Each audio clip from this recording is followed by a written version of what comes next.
أولئك هم المفلحون.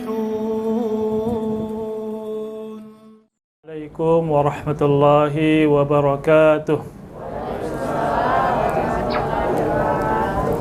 Alhamdulillahilladzi jama'ana fi hadzal makan wa ma kunna linajtami'a laula an jama'ana Allah. Asyhadu an la ilaha illallah wahdahu la syarikalah wa asyhadu anna Muhammadan abduhu wa rasuluhu wa safiyyuhu wa khaliluhu alladzi la nabiyya ba'da, amma ba'd.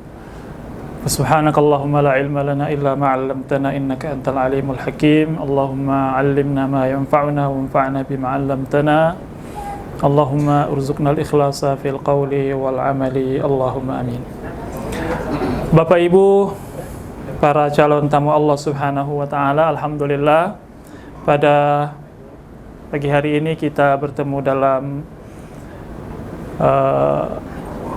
acara silaturahim Travel Nur sekaligus manasik yang merupakan salah satu rangkaian dari perjalanan ibadah umrah Bapak Ibu sekalian. Yang pertama yang ingin saya ungkapkan, kita bersyukur kepada Allah karena kita termasuk hamba-hamba yang beruntung mendapatkan kesempatan untuk mengunjungi tempat yang paling mulia yang ada di permukaan bumi ini, yaitu Tanah Suci. Tidak semua orang bisa diberikan kesempatan itu, dan kita alhamdulillah mendapatkan rezeki yang luar biasa ini.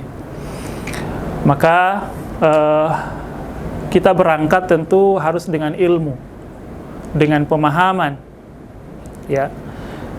Karena ibadah kita itu akan maksimal pahalanya kalau kita melaksanakannya sesuai dengan apa yang dikehendaki atau yang disyariatkan oleh Allah dan Rasulnya. Maka kita berterima kasih pihak travel memberikan kepada kita kesempatan ini untuk sama-sama belajar, ya, mengilmui apa yang akan kita laksanakan. Karena dalam agama itu Bapak Ibu sekalian, itu perlu kita ingat bahwa pahala itu berbanding lurus dengan kualitas pelaksanaan, ya. Kita ini berangkat mau cari pahala, ya. Maka dia berbanding lurus kalau kita melaksanakannya dengan kualitas yang tinggi, ya. Kualitas yang tinggi itu akan bisa kita dapatkan melalui ilmu, melalui belajar, ya. Sehingga tidak ada yang salah dalam tata laksana kita melakukan ibadah yang mulia ini, ya. Jadi yang namanya pahala Bapak Ibu sekalian itu bermacam-macam. Ada pahala ya KW berapa gitu, ya, kita mau yang nomor 1, ya. Nah, kita akan bisa mendapatkannya itu kalau kita mengilmui. Nah, maka disinilah pentingnya kita belajar. Slide, ya. Coba kita lihat Bapak Ibu sekalian, ini ada hadis dari Rasulullah SAW. Tabi'u bainal hajji wal umrah fa innahuma yanfiyanil faqra wal zunuba kama yanfil kiru khabasal hadid wal-dhahabi wal-fiddati wa laysa lil-hajjatil mabrurati thawab illa al-jannah.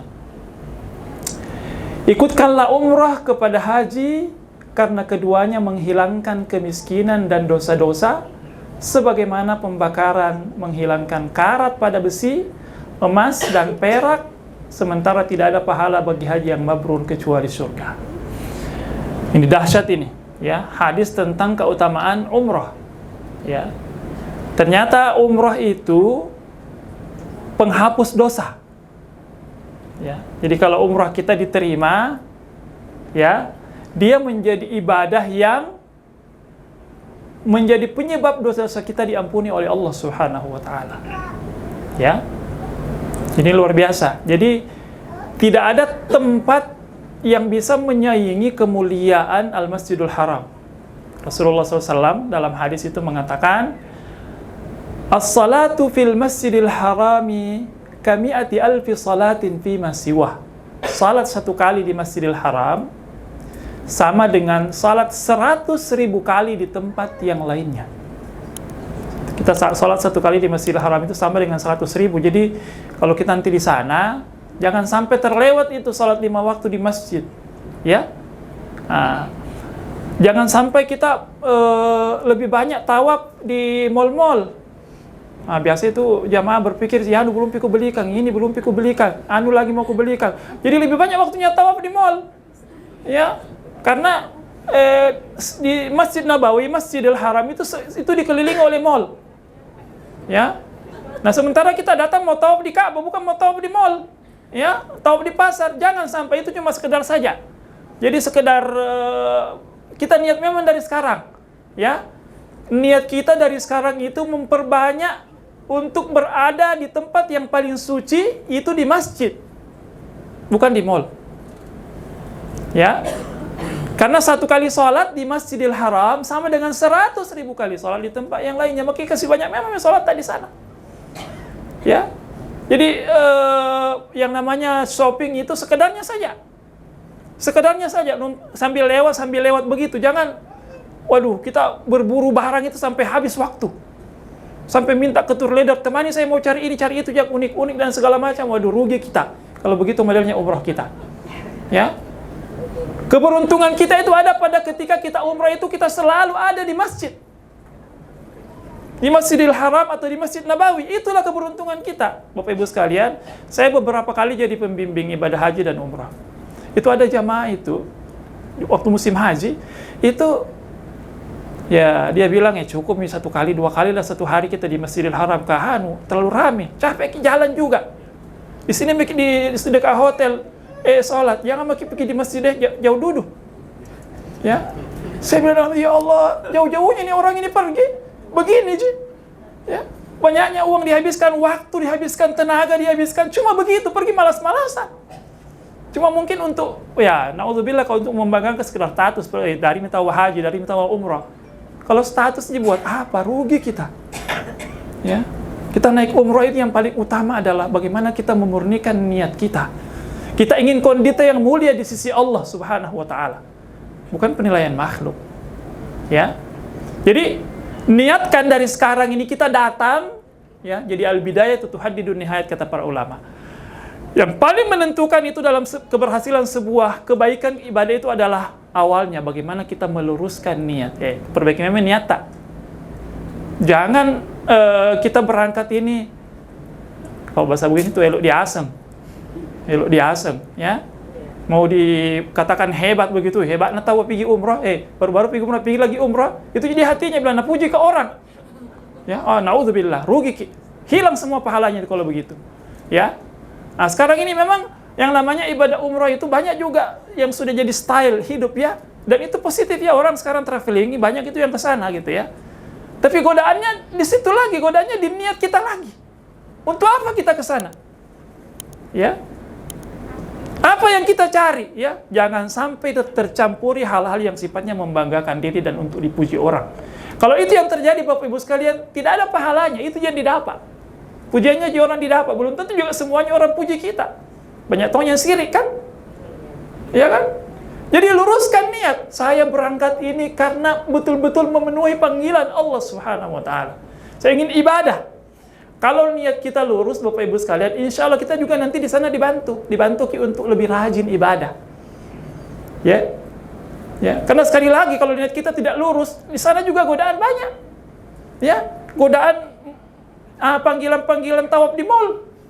Ya, luar biasa itu. Karena banyak barang-barang di sana, branded segala macam, ada semua di sana itu. Ya. Jadi kalau niat kita lurus, insya Allah di sana godaan bisa kita tepiskan. Ya, saya kesini mau ibadah, bukan mau belanja. Ya, bukan mau tawaf di mall, bukan mau kesini mau ke situ, bukan. Saya mau banyak di masjid. Saya mau banyak sholat. Bayangkan Ibu Bapak sekalian, 1 kali kita sholat di Masjidil Haram 100.000 kali pahalanya. Wassalatu fi masjidi hadza ka'alfi salatin fi masiwa. Salat 1 kali kata Rasul di masjidku di Masjid Nabawi sama dengan 1000 kali salat di tempat yang lainnya. Ya, jadi istilahnya itu pahala langsung dikali banyak. Nah, itu yang kita cari, bukan hal yang lainnya. Ya.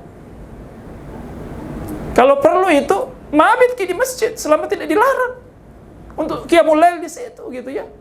Jangan berleha-leha di hotel. Ya.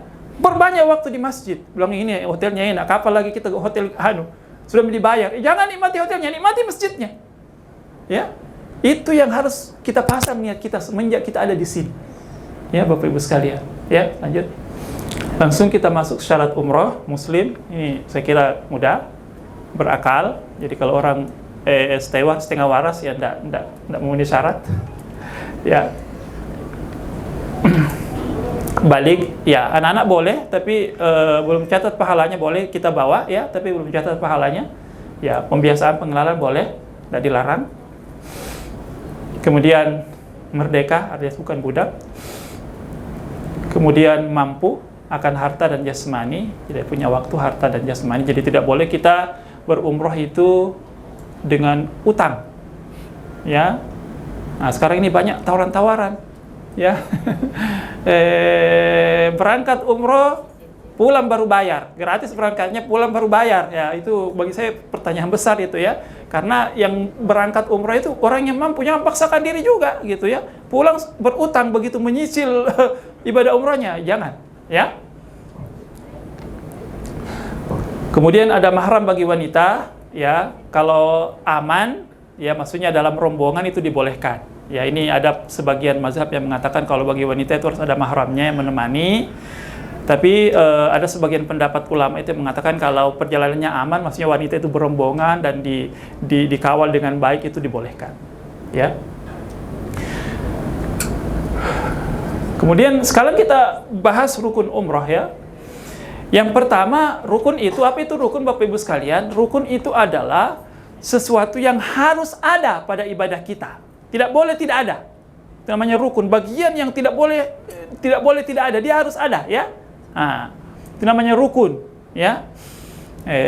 Ada istilah fikih juga namanya syarat. Syarat itu yang tadi, ya, syarat wajib begitu, ya, itu yang tidak masuk dalam bagian ibadah itu, tapi syaratnya ada gitu, ya, harus terpenuhi. Nah, sekarang kita masuk pada bagian inti dari ibadah itu, ya. Yang pertama adalah ihram dari miqat, ya, al-ihram minal miqat, ya. Jadi ibadah haji dan umrah itu ada tempat tertentu di mana kita memulai mengambil ihram dari titik itu. Dan itu Nabi menjelaskannya dalam hadis, ya. Dalam hadis. Nah, saya lihat itinerary perjalanannya nanti itu dari Madinah, ya. Untuk berangkat umrah ke Mekah berarti ambil miqatnya itu di Bir Ali, ya, di Bir Ali. Kemudian rukun kedua dari ibadah umrah itu adalah tawaf, ya. Tawaf di mengelilingi Ka'bah, ya. Tawaf mengelilingi Ka'bah, ya. Nanti kita jelaskan teknisnya bagaimana tawaf itu. Kemudian yang ketiga, rukunnya adalah sa'i antara Safa dan Marwah, ya. Kemudian rukun yang keempat adalah tahallul.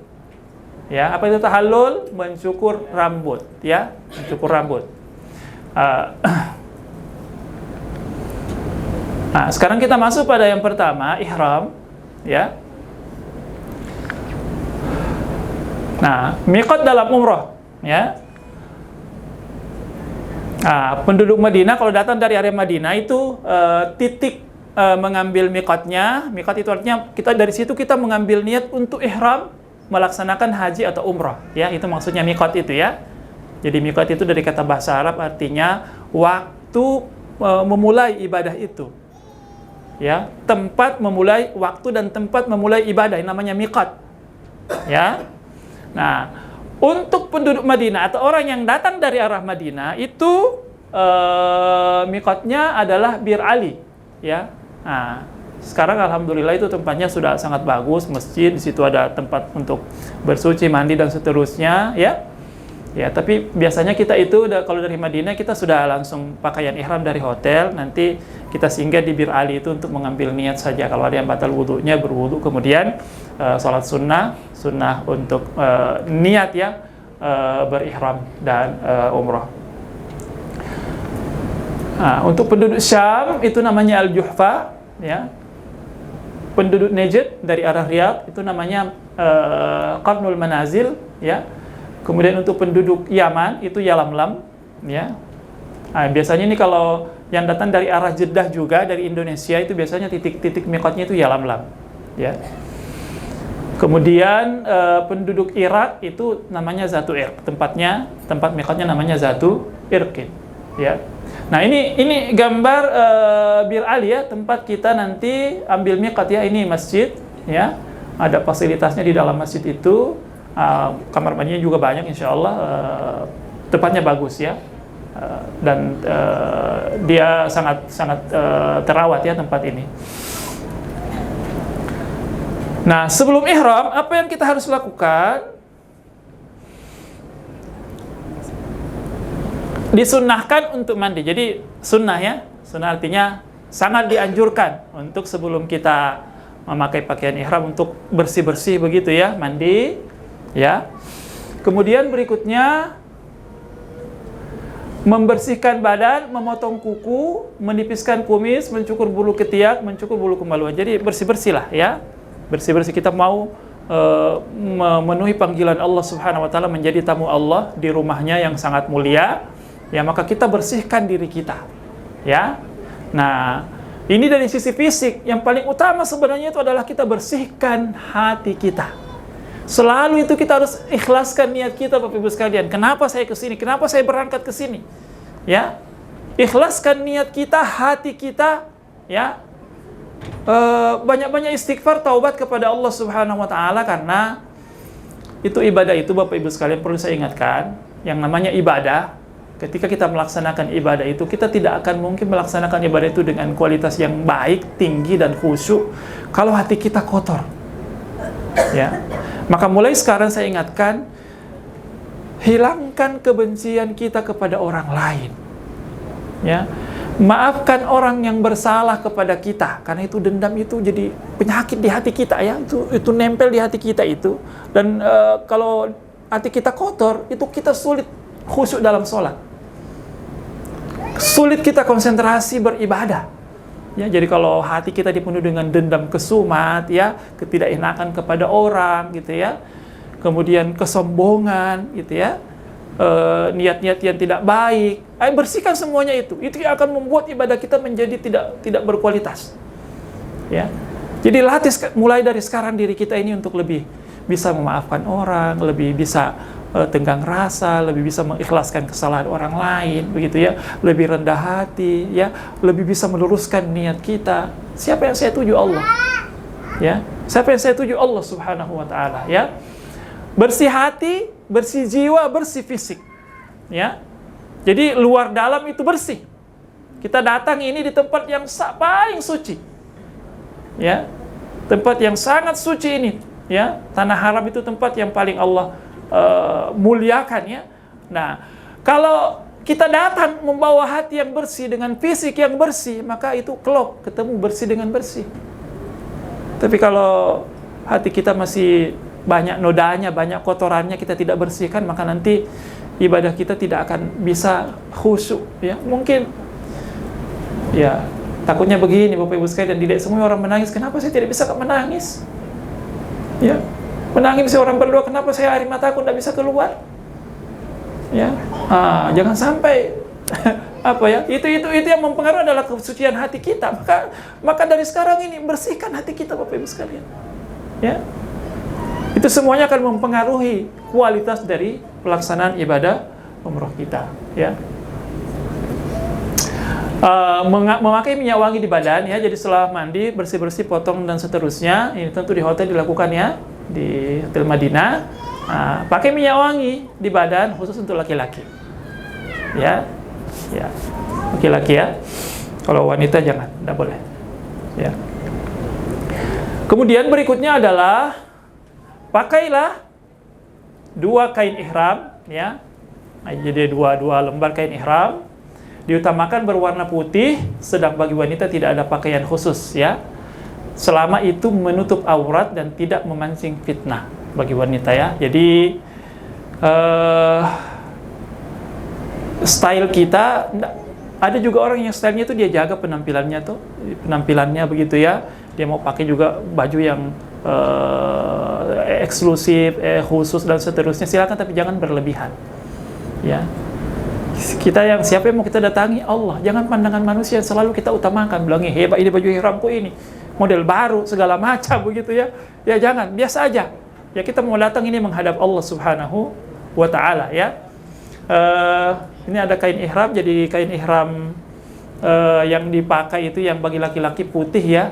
Saya kira nanti tutorial untuk pemakaiannya nanti di sana ya, di Madinah saja. Kalau di sini agak tempatnya kurang bagus kalau privat itu, kalau yang namanya memakai pakaian ihram.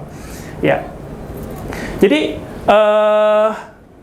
nanti tutorialnya banyak saya kira kalau untuk memakai pakaian ihram ya. Silahkan nanti juga bisa searching di YouTube ya. Tidak usah saya praktikkan di sini karena kondisinya juga tidak memungkinkan mungkin ya. Jadi untuk wanita standar pakaian ihram itu ya bagus kalau putih. Sebenarnya tidak mesti putih juga ya. Sebaiknya warna putih, tapi longgar begitu, tidak membentuk tubuh, ya menutup aurat dan tidak menutup muka, ya. Nah ini standar pakaian ihram untuk laki-laki ya. Ini yang dipakai dua helai ya, yang di pinggang dan yang satunya lagi dililitkan di badan. Ya, ini dalam kondisi biasa. Tapi dalam kondisi kita tawaf itu disunahkan begini modelnya, ya. Jadi bahu kanan itu disingkap, jadi dililit di bahu ya, dililit ya, setengah bahu di sini ya. Begini modelnya. Ini namanya ittiba. Ittiba ketika ketika tawaf untuk laki-laki ya. Ya, itu latar belakangnya kenapa kita disunahkan begitu untuk laki-laki. Sebagai tanda bahwa kita ini serius dalam beribadah, kemudian kita ini sehat, kuat ya. Kita ditampilkan itu di zaman jahiliyah begitu ya. Banyak ketika jamaah orang berhaji itu banyak juga orang-orang yang model caranya itu berpakaian itu tidak sesuai dengan apa yang semestinya, maka Nabi mencontohkan seperti ini ya. Nah, jadi setelah kita bersuci, mandi, begitu ya,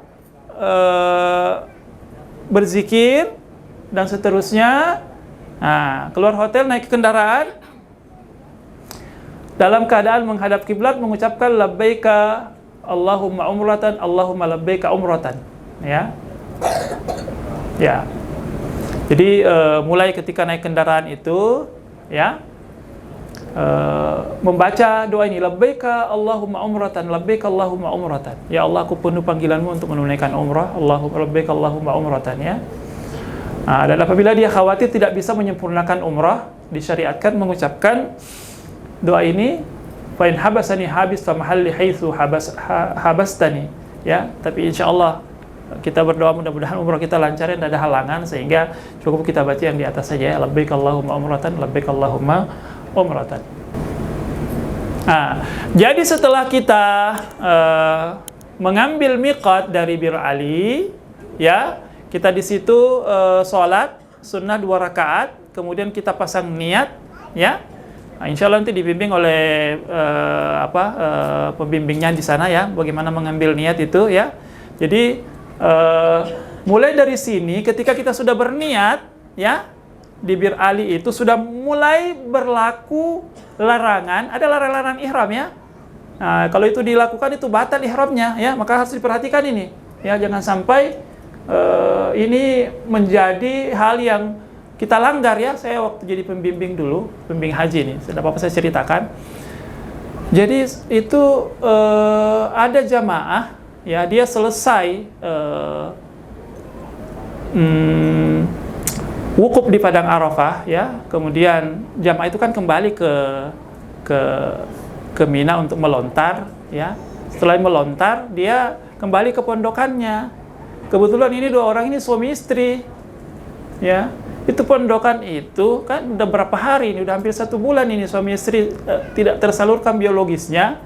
Datang ke pondokannya itu dalam kondisi pondokan itu sepi, tidak ada orang, jamaahnya masih di Mina semua. Dia datang ke pondokannya, tergoda dia lakukan hubungan suami istri. Nah, bilang kita sudah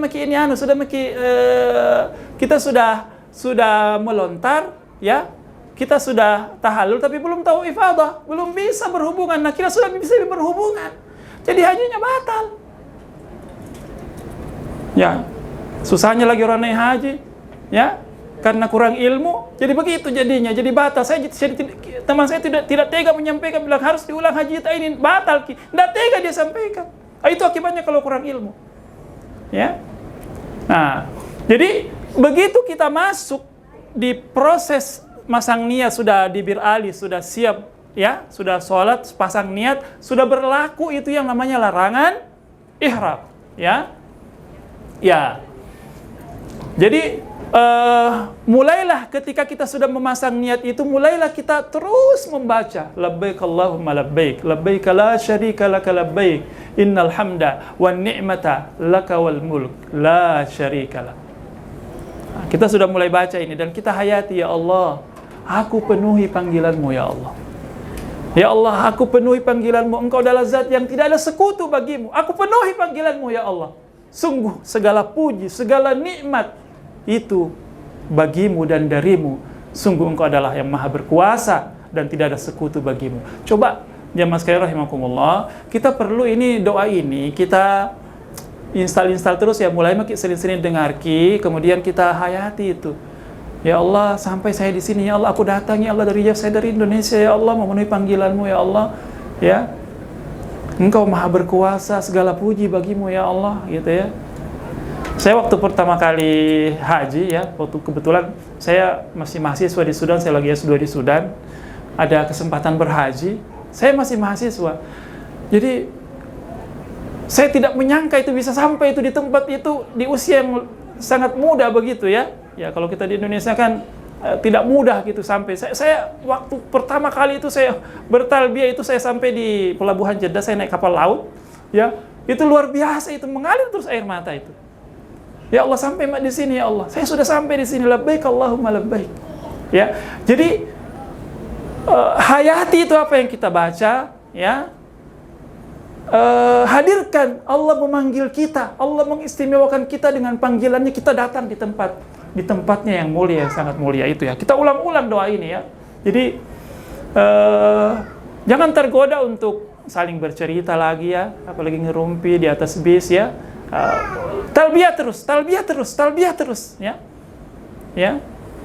Jadi isi basahi lidah kita dengan talbiyah terus menerus gitu ya. Kita berbicara seperlunya saja. Ya, kurangi bicara. Ya, banyakkan zikir dan talbiyah ya. Nah. Ya, talbiyah ini dibaca dengan suara keras kecuali wanita ya. Sampai memasuki Masjidil Haram dan melihat Ka'bah. Wah, ini saat-saat yang luar biasa ini, ya. Jadi talbiyah ini terus dibaca terus sepanjang perjalanan dari Bir Ali sampai di Madinah, sampai di hotel begitu ya. Nah, itu diakhiri itu setelah kita melihat Ka'bah. Ya. Nah, sekarang masuk pada prosesi tawaf ya. Jadi biasanya proses tiba di hotel, masukkan koper, kamar begitu ya, dibagi kamarnya, kemudian langsung ke lobi. Nah, di lobi ditunggu oleh pendamping yang akan mengawal kita menuju Masjidil Haram ya. Nah, sekarang yang pertama yang kita lakukan dalam umroh itu adalah tawaf ya. Ya.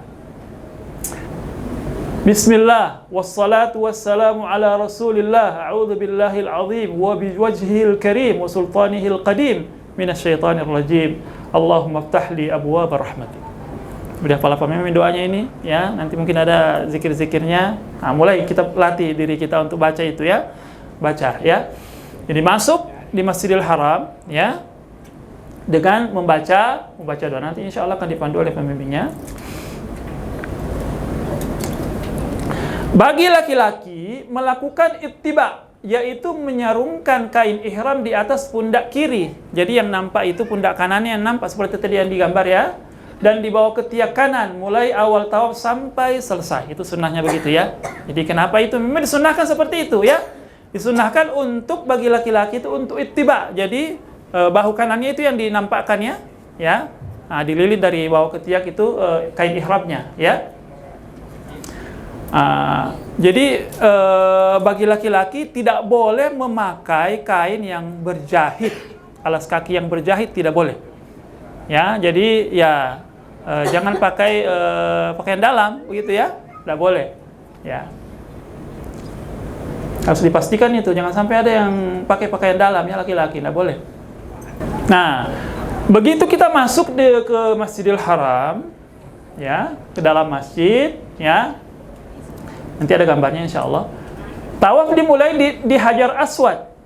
Usap dengan tangan kanan, lalu cium jika memungkinkan. Jadi sunnah yang paling afdal itu kita memulai tawaf itu sebenarnya mencium Hajar Aswad dulu. Ya, itu yang paling afdal, tapi tentu tidak memungkinkan ya. Bahkan kadang-kadang itu kita tidak boleh mencium karena saking padatnya begitu ya. Ya. Jadi kalau berdesak-desakan dan menyakiti orang, itu lebih baik kita memberi isyarat saja ya. Ya. Saat mencium Hajar Aswad itu, kita mengucapkan Bismillah Allahu Akbar. Apabila tidak mungkin, cukup mengusap dengan tangan kanan, lalu tangan itu dicium. Ya. Jadi kita memberi isyarat, memberi isyarat ke Hajar Aswad begitu dengan tangan kanan kita. Kemudian kita cium, kemudian kita kata Bismillah Allahu Akbar begitu ya. Ya, kemudian mulai kita tawaf putaran pertama. Ya. Kemudian berikutnya, jadikan Ka'bah di sisi kiri ketika berjalan mengelilingnya ya. Jadi kita berputar itu Ka'bah di sisi kiri kita. Ya. Nah, insyaallah nanti ikut ya, nanti jelas nanti di sana ya. Jadi Ka'bah itu di sebelah kiri. Ya. Bila telah sampai di rukun Yamani, sudut sebelum Hajar Aswad, disunnahkan mengusapnya tanpa mencium tangan. Jadi rukun Yamani itu adalah rukun atau sudut Ka'bah sebelum Hajar Aswad. Ya, sisi Ka'bah sebelum Hajar Aswad itu namanya rukun Yamani. Itu di situ disunnahkan untuk menyentuh itu ya, diusap saja begitu ya. Ya, tapi kalau tidak memungkinkan ya kasih isyarat saja, seperti ini, angkat tangan kanannya saja, ya. Dan mulai dari situ, ya, doa yang disunnahkan mulai dari rukun Yamani sampai Hajar Aswad itu adalah Rabbana atina fid dunya hasanah fil akhirati hasanah wa qina adzabannar. Ya, ini yang dibaca ya, antara rukun Yamani dengan Hajar Aswad kita membaca doa Rabbana atina fid dunya hasanah wa fil akhirati hasanah wa qina adzabannar. Sesampai di Hajar Aswad berarti kan satu putaran ya. Satu putaran itu ya. Nah, jadi bagaimana caranya? Biasa itu kita lupa sudah berapa putaran ini. Ya. Nah, jadi harus diingat ya. Imma kita pakai apa begitu, alat penghitung begitu ya. Ada 7 tasbih kita yang kita tandain, kita tarik. Kalau kita sudah 1 selesai, kita tarik tasbih kita begitu ya. Atau apa saja, bisa juga karet yang kita pindahkan ke tangan kanan atau ke kiri gitu. Kalau kita tahu sendiri, kalau kita berjamaah insya Allah aman itu hitungannya. Tapi kalau kita tahu sendiri itu jangan sampai salah hitung kita. Ya, jadi pakai alat aja, alat tasbih atau apa saja yang bisa kita pakai untuk menghitung. Kita pastikan bahwa ini tawaf pertama sudah selesai. Sekarang sudah saya tawaf kedua. Begitu tawaf kedua yang selesai, kita geser lagi tasbihnya atau apa alat yang kita pakai untuk menentukan itu. Ya. Nah, sama juga di putaran kedua juga begitu ya. Kita memberi syarat lagi Hajar Aswad, kemudian kita mengatakan Bismillah Allahu Akbar, ya. Baru kita mulai lagi putaran kedua, ya. Sampai di rukun Yamani, kita kasih isyarat juga ke rukun Yamani, kemudian antara rukun Yamani sampai Hajar Aswad kita membaca doa yang khusus Rabbana atina fid dunya hasanah wa fil akhirati hasanah wa qina adzabannar. Begitu ya. Begitu putarannya ya. Sampai 7 putaran ya. Jadi ini posisinya Bapak Ibu sekalian.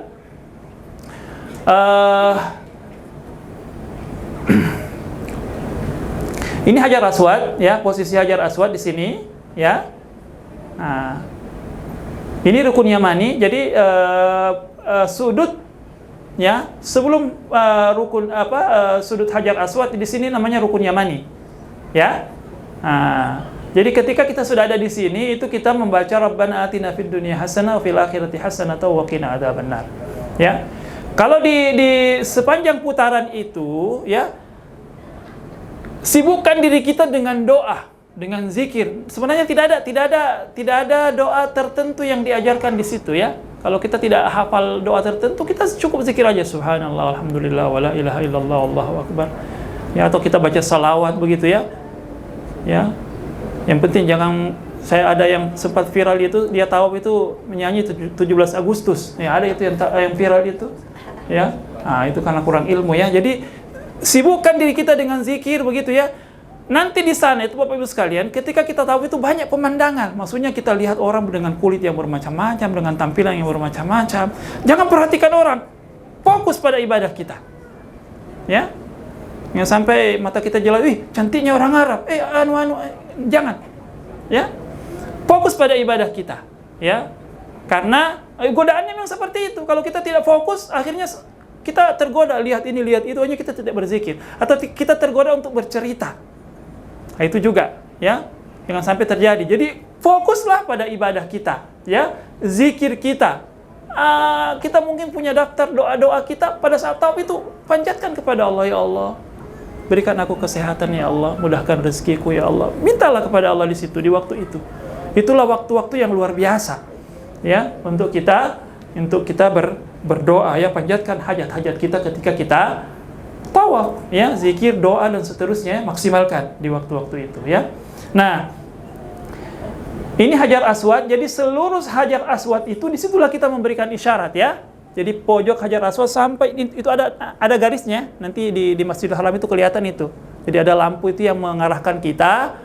Oh, ini garis lurusnya, ini Hajar Aswad ini. Jadi di situ kita berdiri sambil menghadap ke Hajar Aswad itu, kita memberikan isyarat. Bismillah, Allahu Akbar. Ya.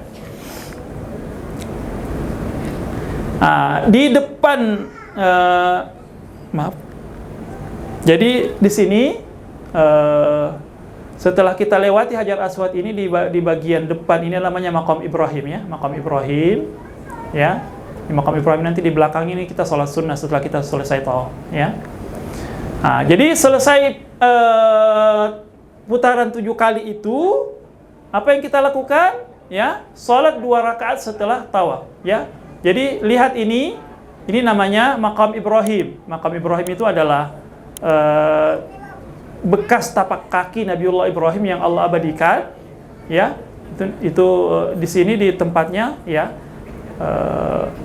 Di belakang ini kita sholat, ya. Ya, kalau bisa kita sholat di sini bagus, tapi kalau tidak memungkinkan yang sejajar dengan ini di belakang-belakang begitu, ya. Ya, kalau tidak memungkinkan lagi, tempat mana saja itu sah, ya. Kita sholat sunnah setelah tawaf, ya. Setelah kita tawaf, ya, disitulah waktu yang dahsyat untuk kita memanjatkan doa kita selesai sholat, ya. Ya, insya Allah dipandu pembimbingnya, berdoalah di situ hajat-hajat kita, bersimpulah di hadapan Ka'bah, ya, meminta kepada Allah Subhanahu wa taala, ya Allah, ucapkan semua doa-doa kita, ya, keluarkan semua undang-undang kita di hadapan Allah Subhanahu wa taala, ya. Disinilah tempatnya yang sangat mustajab itu untuk kita berdoa kepada Allah Subhanahu wa taala. Selesai kita tawaf dan salat sunnah 2 rakaat, panjatkanlah doa di situ. Kemudian setelah itu minum air zam-zam, ya. Sudah banyak tempatnya, banyak titiknya di Masjidil Haram insyaallah. Setelah itu kita menuju tempat sa'i, ya. Jadi ini secara teknis Bapak Ibu sekalian, itu bagi yang pertama haji dan umrah, kita harus jangan sampai terpisah dari rombongan. Ya, kecuali kalau kita sudah berpengalaman mau pisah rombongan, silahkan. Tapi kalau yang belum berpengalaman, jangan berpisah dari rombongannya, ya.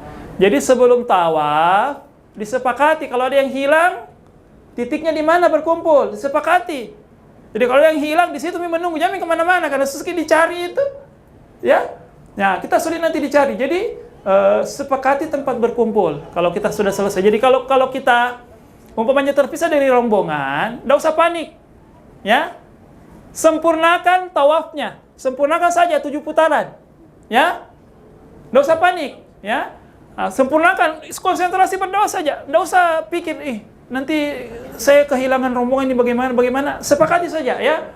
Nanti selesai tawaf itu ada titik untuk berkumpul, nanti disepakati oleh pimpinannya, rombongannya, untuk di situ nanti berkumpul untuk sebelum sa'i, ya. Nah, jadi kalau secara gambaran posisi Ka'bah itu begini, ya. Nah, jadi ini Hajar Aswad, ya. Ini ada namanya ini Maqam Ibrahim, ini namanya Hijr Ismail.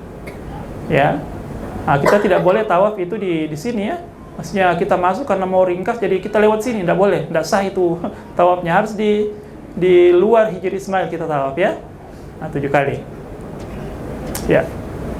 Nanti ini garisnya ini kelihatan ya, nanti di sana di Masjidil Haram itu kelihatan ya. Jelas nanti ada garisnya itu, garis coklat itu kalau di lantai, kemudian ada lampu itu di dinding itu kelihatan. Berarti kita sudah selesai satu putaran kalau sudah sampai di titik itu, ya.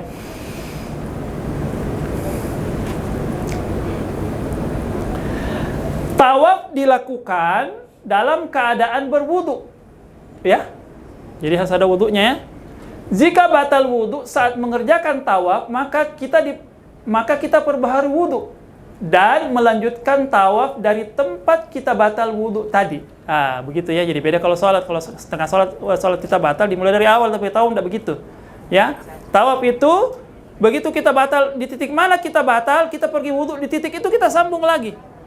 Ya, di titik itu kita sambung lagi, atau kita bisa juga kita mulai dari putaran keberapa ini, kita mulai lagi dari awal di Hajar Aswad ya, di seluruhnya Hajar Aswad ya. Jadi seperti itu ya. Ya, saya kira ini biasanya kita lihat di gambar. Jadi ini garis awal akhir tawaf menunjukkan posisi Hajar Aswad ya, sini ya. Ini Bapak Ibu sekalian perlu saya beritahu, ini posisi multazam. Multazam ini kan tempat yang paling mustajab untuk berdoa. Ya, multazam itu adalah tempat di Masjidil Haram itu yang selurus dengan Hajar Aswad dan pintu Ka'bah. Ini, ya, Hajar Aswad dan pintu Ka'bah. Nah, selurusnya itu tempat yang istimewa untuk kita di situ berdoa. Nah, ini kalau kita tarik garis lurus di sini berarti sampai di sini ya. Semakin kita mendekat ke pusatnya, semakin di situ doa mustajab. Makanya di sini orang ramai di sini nih berdiri ini. Ya alhamdulillah saya sudah pernah berdiri di sini nempelin dada di situ ya, di dinding berdoa, alhamdulillah, dan seluruh permohonan saya di situ itu dikabulkan oleh Allah Subhanahu wa taala. Ada 3 doa saya di sini ini semuanya diijabah oleh Allah. Ya. Dan ini memang tempat yang paling mustajab untuk berdoa, ya. Lanjut. Jadi ketika kita tawaf, Bapak Ibu sekalian, ya,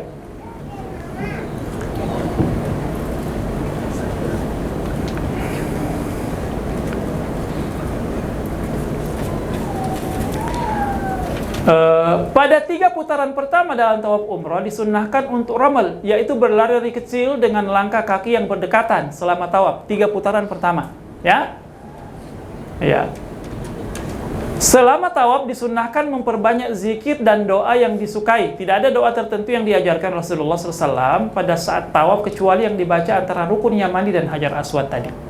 Ya, jadi doa apa saja bisa kita baca, zikir apa saja bisa kita baca, ya. Jadi di sepanjang tawaf kita itu sibukkan diri kita dengan zikir kepada Allah Subhanahu wa taala, dengan doa permohonan kita, ya. Jadi di semua titik kalau kita berada di Masjidil Haram itu tempat mustajab. Ya, di semua titik, di semua tempat, ya. Kita manfaatkan dengan sebaik-baiknya untuk banyak berdoa di situ, berzikir di situ dan memohon kepada Allah Subhanahu wa taala. Bila telah selesai 7 putaran, akhirilah dengan tawaf dengan mengusap atau mencium atau isyarat kepada Hajar Aswad sesuai dengan perincian di awal tawaf ya. Jadi selesai kita kasih isyarat lagi ke Hajar Aswad, kemudian kita bergeser ke arah kanan ya, menuju makam Ibrahim untuk dilanjutkan dengan sholat sunnah. Kemudian letakkan kain ihram untuk laki-laki ya. Letakkan kain ihram dalam keadaan biasa menutup kedua pundak ya. Tadi di gambar pertama ya. Tadi gambar pertama tuh ya. Jadi sudah bukan posisi tiba lagi ya, bukan tidak tersingkap lagi bahunya, jadi diurai kembali kain ihramnya, kemudian kembali ditutupi seluruh bahu ya, dililitkan itu kain ihramnya ya. Kemudian menuju makam Ibrahim dengan membaca doa ini ya. Wattakhidhu min maqami Ibrahim musalla. Nanti insyaallah dibimbing oleh pembimbingnya di sana ya. Bacalah doa ini. Kemudian salat 2 rakaat di belakang makam Ibrahim dengan jarak agak dekat. Ya, semakin dekat kita ke makam Ibrahim semakin bagus. Tapi kalau tidak memungkinkan ya jauh juga nggak apa-apa ya. Jangan paksakan diri ya. Lihat kondisinya, situasi dan kondisinya. Apalagi kalau kita berombongan ya tidak mungkin kita bisa mendekat ya, karena di situ orang tawaf ya. Maka carilah tempat yang memungkinkan untuk kita sholat dan bisa di situ berdoa dengan panjang. Bila tidak memungkinkan, ya, agak ke belakang, bila tidak memungkinkan bisa salat di daerah manapun selama dalam Masjidil Haram. Adapun bacaannya setelah surah Al-Fatihah, pada rakaat pertama membaca surah Al-Kafirun. Ya, qul ya ayyuhal kafirun, dan rakaat yang kedua membaca surah Al-Ikhlas. Ya, qul huwallahu ahad. Itu rakaat pertama Al-Kafirun. Ini masing-masingnya tidak berjamaah, masing-masing salat, ya. Ya, salat sunnah setelah tawaf. Nah, saya ingin ingatkan ada beberapa kesalahan saat tawaf. Yang pertama, melakukan sebagian tawaf dalam Hijr Ismail. Ya, itu Hijr Ismail itu adalah bagian dari Ka'bah, makanya tidak boleh kita memotongnya. Yang ada setengah bulat itu. Ya, kita kembali dulu sedikit. Yang digambar. Ya, ini rukun Yamani, ini ini Hijr Ismail ya, yang setengah lingkaran itu. Nah, itu tidak boleh kita memotong lewat sini. Ya, karena mau singkat jadi lewat sini tidak boleh. Tidak sah tawafnya itu. Ya. Ya, harus diitari ini. Ya, Hijr Ismail ya. Nah, berikutnya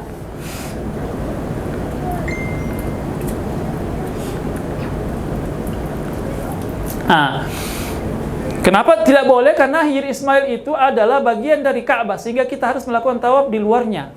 Ya. Jadi kisahnya itu adalah bahwa Hijr Ismail semuanya itu bagian dari Ka'bah. Ya.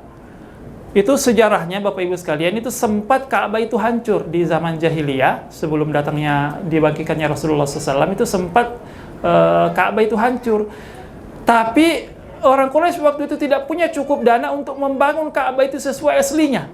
Karena mereka mengumpulkan harta yang harus yang betul-betul halal, tidak boleh harta-harta yang ada syubhatnya dipakai membangun Ka'bah kembali itu, sehingga memilih itu harta yang paling halal begitu ya. Nah, waktu itu kebetulan ketika dibangun itu tidak cukup dananya, sehingga mereka membangunnya itu terkurangi. Ya. Nah, Hijr Ismail itu sebenarnya masuk dari bagian dalam Ka'bah begitu ya. Dan itu akhirnya tidak boleh kita tawaf kita harus mengitari itu Hijr Ismail, tidak boleh kita tawaf di dalamnya. Kemudian yang berikutnya, biasa ini banyak jamaah kita karena kurang paham, dia mengusap seluruh pojok Ka'bah, dia usap semuanya, ya. Kadang ada pula yang mengusap dinding dan penutup Ka'bah. Begitu pula dengan pintu Ka'bah dan makam Ibrahim, ya. Jadi tidak disunnahkan itu, diusap-usap semua, dipegang semuanya, pokoknya harus dipegang. Tidak disunnahkan itu. Nabi tidak melakukan itu. Contoh kita adalah Rasulullah SAW. Jadi cukup kita berdoa, kita pegang, tapi tidak usah kita sampai mengusap segala macam, tidak perlu, ya. Kemudian selanjutnya, saling berdesak-desakan antara laki-laki dan perempuan saat melakukan tawaf, terutama di Hajar Aswad dan makam Ibrahim. Ya, jangan paksakan diri kita mau melakukan yang sunnah, akhirnya melakukan yang haram. Ya, berdesak-desakan dengan antara laki-laki perempuan itu kan haram ya. Nah, jadi kalau kondisinya sangat berdesak-desakan, jangan mendekat ke situ. Ya, kecuali kalau lapang ada mahram yang memegang, kalau wanita yang mau mendekat ke situ dia dipegang oleh mahramnya begitu ya. Silahkan dengan pasangannya, silahkan. Tapi kalau tidak ada, jangan lakukan. Ya, jangan paksakan diri kita, karena jangan sampai kita mau melakukan yang sunnah, kita jatuh pada hal yang haram. Ya. Berikutnya sa'i. Jadi selesai kita tawaf ya, salat sunnah tadi, ya. Lanjut dengan sa'i. Nah, kita menuju ke tempat sa'i, ya. Nah, setelah salat 2 rakaat disunnahkan minum air zam-zam sepuas-puasnya dan menuangkan ke kepalanya. Ya, itu Rasulullah lakukan ya, jadi minum, kemudian kepalanya diusap-usapkan air zam-zam itu, ya. Lalu berjalan ke arah Bukit Safa untuk melaksanakan sa'i dan menaiki Safa. Ya, jadi nanti kelihatan itu, nanti ada undakan agak naik itu ya ke Bukit Safa, kita ke situ, ke arah naik itu sambil membaca Inna safa wal marwata min sya'airillah. Ya. Kita baca doa ini, ya. Kemudian berdiri di Safa menghadap Ka'bah. Jadi nanti ketika kita berada di Bukit Safa itu kita menghadap Ka'bah dulu. Cari arah Ka'bah, arah kiblat ya. Menghadap ke arah Ka'bah itu, ya. Kemudian berniat mengambil sa'i, ya. Mengangkat tangan ke arah Ka'bah, kemudian berniat mengambil sa'i, saya mau sa'i ya Allah dalam hati kita, kemudian mengatakan alhamdulillah bismillah Allahu akbar. Ya. 3 kali lalu berdoa dan meminta kepada Allah apa yang diinginkan. Setiap doa diulang 3 kali juga diucapkan ini la ilaha illallah wahdahu la syarikalah lahul mulku wa lahul hamdu wa huwa ala kulli syai'in qadir. La ilaha illallah wahdahu anjaza wa'da wa nasara 'abda wa hazamal ahzaba wahda. Lanjut. Nah, setelah kita mengambil niat, memberi isyarat kepada Ka'bah, membaca doa yang tadi, ya, baru kita memulai proses sa'i. Ya, proses sa'inya adalah kita baca abda'u bima bada'allahu bi. Saya memulai dengan apa yang Allah mulai dengannya. Ya. Nah, jadi kita naik di undakan itu kemudian turun, ya, ketika kita akan memulaikan kita naik agak naik gitu ya.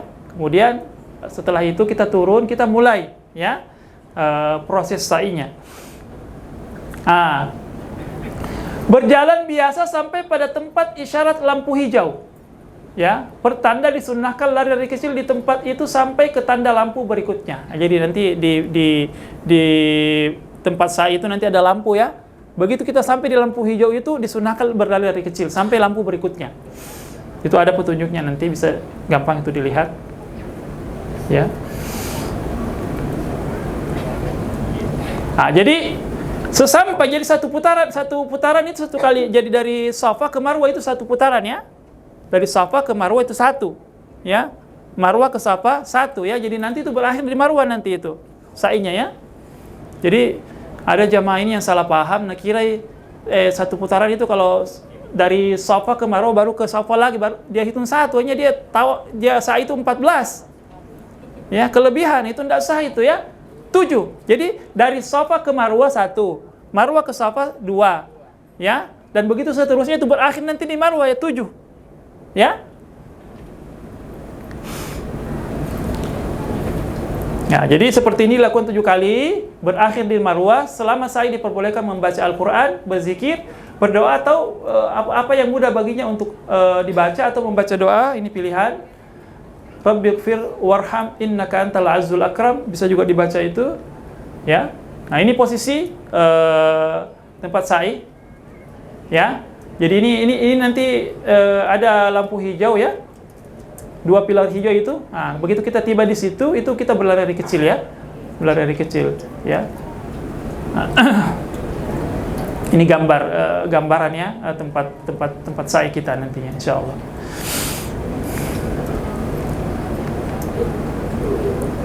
Nah, ini yang lampu hijau, ya. Jadi dari Safa itu lebih dekat ke Safa itu kita mulai berlari kecil. Begitu kita tiba di sini, berlari kecil sampai ada lampu hijau kembali. Nah, setelah itu kita jalan biasa. Ya. Jadi posisi Ka'bah itu ada di sebelah sini. Ya. Jadi Safa, Marwah, Safa begitu, ya. Nanti 7 kali sampai berakhir di sini di Marwah, ya. Nah, setelah selesai proses sa'i, ada namanya tahallul. Tahallul itu mencukur rambut, ya. Yang paling afdal tentu menghilangkan semua rambutnya sampai cukur botak, ya. Tapi kalau tidak mau botak boleh juga, ya, dipendekkan saja, ya. Bagi perempuan juga dipotong sebagian rambutnya, begitu bagi laki-laki. Kalau mau pelontos ya bagus, ya. Ya, jadi semua dalam hati kita mengatakan, ya, mudah-mudahan dengan gugurnya rambutku ini gugur pula seluruh dosa-dosaku, ya. Kita niatkanlah begitu, ya. Ya, karena kita telah menyempurnakan ibadah umrah kita. Ini namanya tahallul. Tahallul mencukur rambut. Ya. Ya. Bisa digundul, bisa dipendekkan bagi laki-laki, ya. Kalau wanita itu cukup ujungnya saja digunting. Ya. Jadi bawa gunting, ya. Bawa gunting. Sebaiknya memang di situ kita mengguntingnya. Jangan di hotel baru karena syarat kita sudah halal itu kalau sudah mencukur rambut. Ya. Siapa tahu nanti kita belum cukur rambut, kita melakukan pelanggaran, ya, jadi umrah kita jadi bermasalah begitu, ya. Makanya di situ bawa gunting kecil, ya, supaya kita bisa mengguntingnya di lokasi di Marwah gitu, ya. Bagi wanita cukup mengumpulkan ujung rambut sebesar ujung jari kemudian mengguntingnya. Itu bagi wanita, ya. Udah duhur, ya. Dengan ini telah selesai amalan umrah dan tidak diharamkan lagi larangan-larangan ihram. Jadi kalau sudah tahallul itu sudah selesai prosesi ibadah umrohnya. Ya, sudah hal-hal yang dilarang itu sudah boleh dilakukan, ya. Nah, saya kira itu tepat waktunya. Saya ingin ingatkan Bapak Ibu sekalian, kita perlu biasanya itu kalau bagi yang pertama itu begitu kita tiba di sana kita istilahnya demam panggung ya, apalagi kita karena kita excited, senang campur gembira, haru dan seterusnya, kita jadi bingung apa yang harus dilakukan. Itulah fungsinya pembimbing ya, pembimbing mengarahkan kita ya, mengingatkan kita ya, supaya kita tetap berada pada posisi-posisi yang mulia, yang bagus, kelakuan kita bisa kita kontrol, dan selalulah banyak-banyak istighfar ya, minta ampun kepada Allah. Manfaatkan sekali lagi Bapak Ibu sekalian ketika kita ada di sana. Perbanyak waktu kita di masjid, perbanyak waktu kita di masjid. Karena memang tujuan kita mau ke rumahnya Allah Subhanahu wa taala, ke Masjid Nabawi dan Masjidil Haram. Saya kira itu waktunya, saya kira tepat jam 12. Terima kasih sudah masuk zuhur. Semoga Allah Subhanahu wa taala memberikan kepada kita kesehatan. Amin ya. Kekuatan ya, keikhlasan, sehingga insyaallah dan kemudahan dalam proses ibadah umroh kita, dan kita pulang nanti insyaallah dengan dosa yang sudah diampuni. Amin, Allahumma amin.